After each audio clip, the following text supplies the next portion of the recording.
Hello guys, Wizard here bringing you another Total War Warhammer replay with commentary. For today's battle we have the forces of Lizardmen, who are being led by a Slam Priest of Fire, and we're going against the Vampire Coast, who are being led by Count Noctilus himself, one of the better picks in this matchup for sure. So if you guys remember, I had a game against Anticity, and if you guys don't know, he's a really good Vampire Coast player. He plays them a lot, and in that battle, he kind of had a counter pick for Lizardman army, which is the Sirens. Those girls are incorporeal.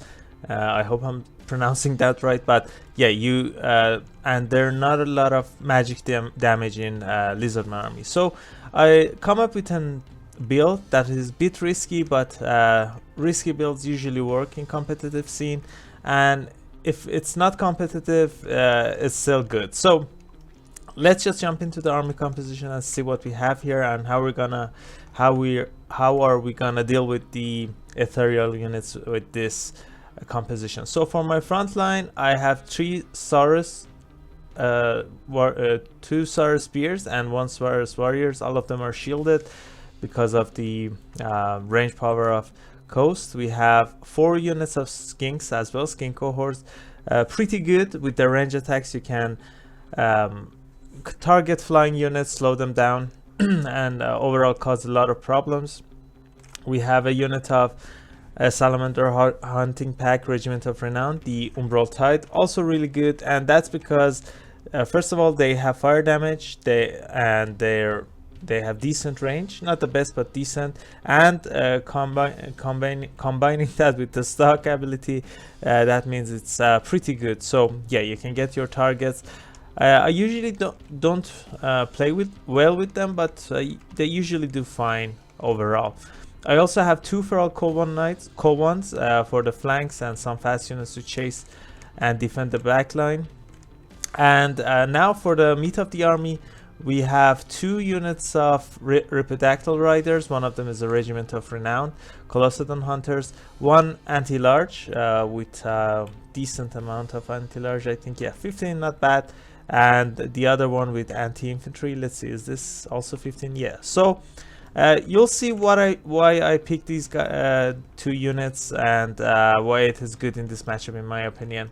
And for our caster, we have the Slun Mage Priest of Fire, as I said, because we need the Burning Head and Flaming Sword of Ruin, which is crucial in this matchup in my opinion. And because we don't have any skinks with fire spells, I think Slun Mage is the pick to go, even though it's a bit risky. We're trying to mitigate that risk with by bringing a Coatl with its Master of the Sacred Places, while my Slam Priest gets close, so I don't get hit by cannons and other stuff.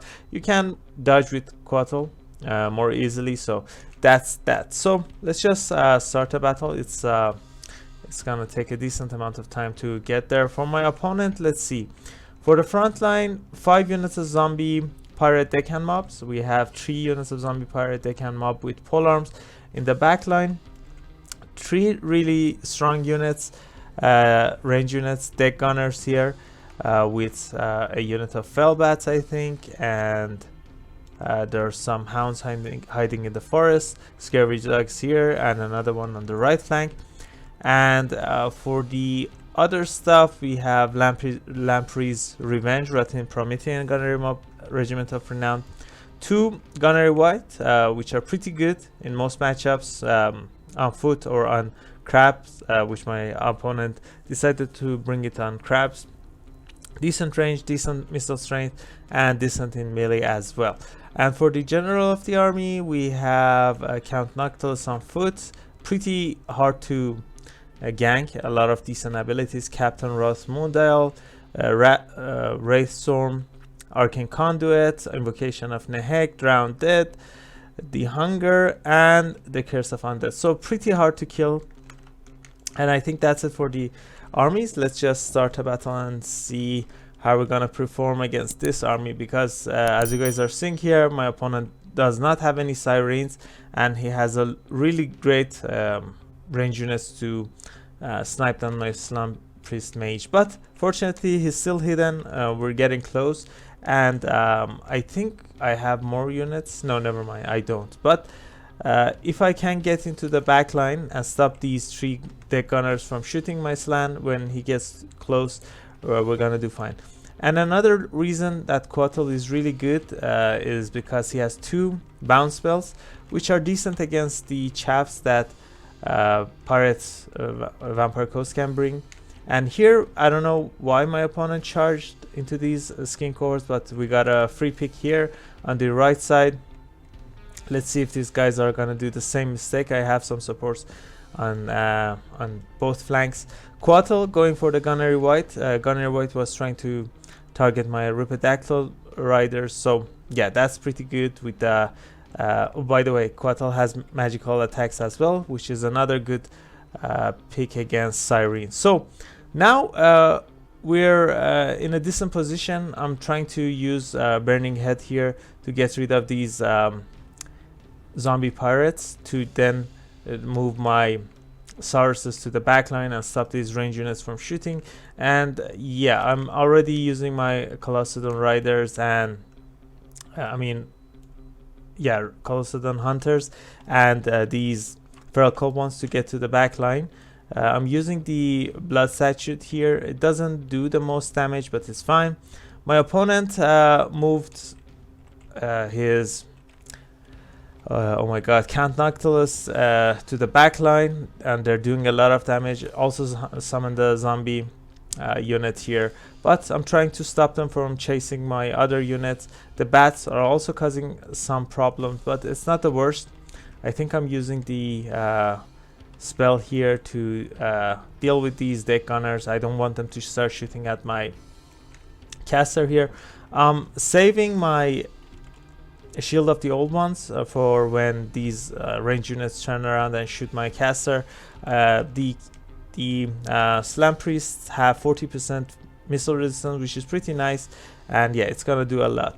The Ray Storm going down on my Umbral Tide. My opponent realizes that this is one of the fast moving units that can cause a lot of problems in the long run, so yeah, is using it on them and doing a decent amount of damage. We already dealt with one of the deck gunners. The other ones are also crumbling. I just need to send something to deal with them, but my opponent is screening with his zombies and stopping me from finishing it off. But overall, let's pause a bit. It doesn't look too bad. I mean, the balance of power is in my favor, and the Colossedon hunters and riders are dealing with whatever I can, whatever that I might find problematic here. So let's just start the game in the normal speed again. One of the reasons our Colossedon hunters are really good is because of the Lamprey's Revenge. I've seen many Vampire Coast players pick them, and look at this insane damage that combined with Flaming Sword of Ruin does a lot of damage to these Lamprey's Revenge, because these guys have regen and they have fire weakness. That's pretty good. My opponent summoned the zombie unit. I counteracted that with the Burning Head. That's one of the reasons that I think Slan Mage Priest is really good in this battle. I'm trying to deal with the last remaining range units, and with that I think I secured this battle pretty well. The Feral Cold One Knights got a really nice rear charge onto these Lamprey's Revenge and did a lot of damage. My opponent is trying really hard to keep him alive, but yeah, it doesn't matter. They don't cause a lot of threats. They're just really tanky. So overall, I think we're doing fine. I've already dealt with one of the Gunnery Whites, the other one also getting gooned by these Colossedon hunters and Ripperdactyl riders. That's why I like these guys in this matchup. They can deal with flying units as well. The buff, the Toad Rage is also really good. That's a lot of weapon strength buff, and you can fight flying units as well. You have Ripperdactyl riders, you have the Regiment of Renown, you have the Coatl. So yeah, you can deal with flying units decently as well. And with skin cores, with javelins, you can also support them as well. So my opponent still has more units than me. No, never mind. We're pretty close. I have even more units here. My opponent might have some zombies, but still the burning heads are here. I think I used all of the Coatl's bounce spells as well. The last one I used it here. I'm not too worried about it dying. It's already doing a lot of damage. Let's see the kill count rack up here. That's that's pretty insane. So 2 or 3 units of zombies being dealt with, and as I said, I think with dealing with the range units, my opponent didn't have enough units to do much anymore. I mean, the sirens, I was prepared for them. So yeah, the battle that I talked about, Entity brought 4 or 5 sirens, and even though in that battle I forgot to bring any magical damage, I was still able to do decent. I mean, it wasn't that close. Entity won the game pretty much handedly, but we were doing fine as well. But with this, I think, yeah, the Vampire Coasts are gonna have a harder time dealing with your important units. So right here, the remaining Umbral Tide are dealing with the Lamprey's Revenge. They already got all of their healings, another banishment going down. With that, I think only Count Noctilus is gonna remain in this battle. There are some zombie units, but I don't really care about them. I still have decent amount of units to deal with them. A lot of skin cores. Interesting enough, my Saurus warriors, all of them are gone, so only the skin cohorts are remaining here. So yeah, 4 damage, and that's it. The Lamprey's Revenge is gonna crumble. And look at this. Colossodon Hunters still have 6 model. The other Ripperdactyl Riders have 8, and that means we have anti-infantry and anti-large. Even though I don't really need the anti-large, but with this unit's really high weapon strength, we're gonna do fine. So the last ability, oh my god, I forgot the name, Raystorm, has been used on Coatl, but it doesn't matter.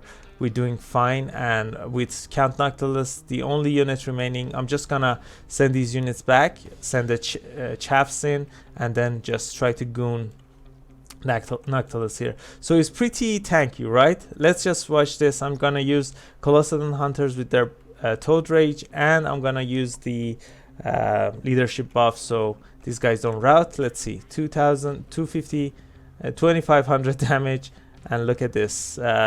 That's it. I mean, Noctilus even uses a healing, but it's too late, and we won this battle pretty handedly. I mean, I lost a lot of units, but I think we did fine. So let's see the end screen and see how our units did. Look at this beautiful kill count, nearly 300 kill on our Slan Mage Priest of Fire. The damage value is not the highest, but still the damage dealt is pretty insane. I mean, killing zombies doesn't give you a lot of damage value, but you need a lot of damage to deal with them. So Saurus says, yeah, not the best performance for them.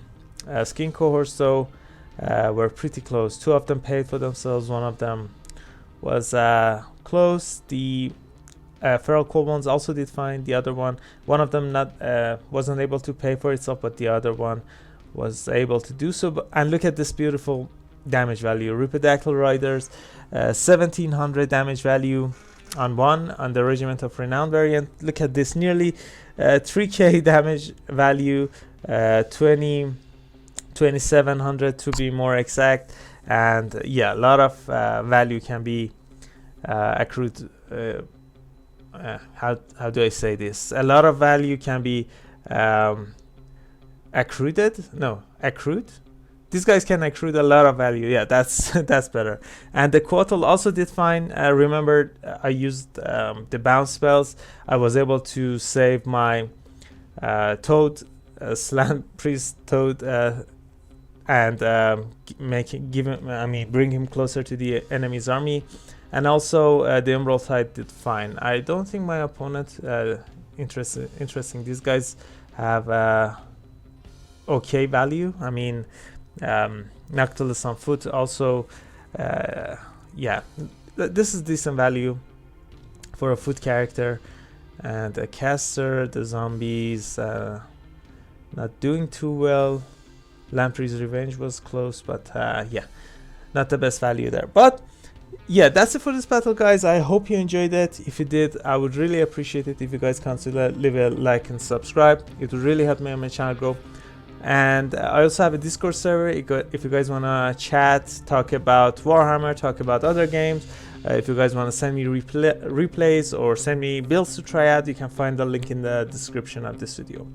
And yeah, that's it. Catch you all later. Bye.